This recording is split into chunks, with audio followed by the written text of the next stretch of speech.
রমজান রহমতের 10 দিন পেরিয়ে আজ আমরা প্রবেশ করেছি মাগফিরাতের দিনে।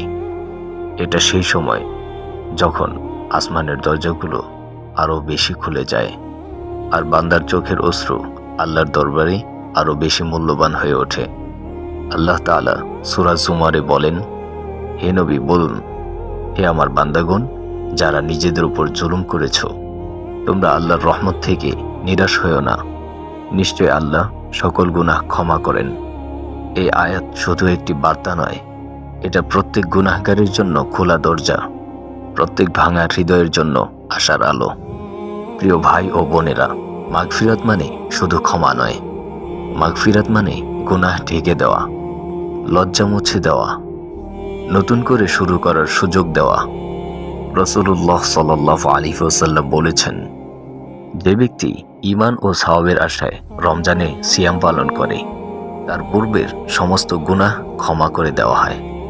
এই হাদিস আমাদেরকে নতুন করে বাঁচতে শেখায়। হয়তো আমরা ভুল করেছি, হয়তো আমরা অনেক নামাজ কাজা করেছি, হয়তো গুনাহের বোঝা ভারী হয়ে গেছে, কিন্তু আজ হলো ফিরে আসার সময়। মাগফিরাতের এই দিনগুলোতে আল্লাহ তাআলা প্রত্যেক বান্দাদের ডেকে বলেন, আছে কি কেউ ক্ষমা প্রার্থনাকারী? আমি তাকে ক্ষমা করব। কল্পনা করুন, রাতের নিস্তব্ধতায় আপনি সিজদায় কাঁদছেন আর আসমানের মালিক আপনাকে ডাকছেন। এই 10 দিনকে হালকা করে দেখবেন না, বেশি বেশি ইস্তিগফার পড়ুন। আস্তাগফিরুল্লাহ রাব্বি মিন কুল্লি যামবি ওয়া আতুবু ইলাইহি। কোরআন পড়ুন, তাহাজ্জুদে দাঁড়ান, মায়ের জন্য, বাবার জন্য, নিজের জন্য দোয়া করুন।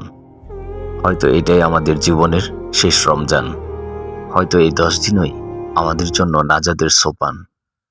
চলুন এই মাগফিরাতের 10 দিনে আমরা নতুন করে আল্লাহর দিকে ফিরে যাই, চোখের পানিতে ধুয়ে ফেলি সব গুনাহ।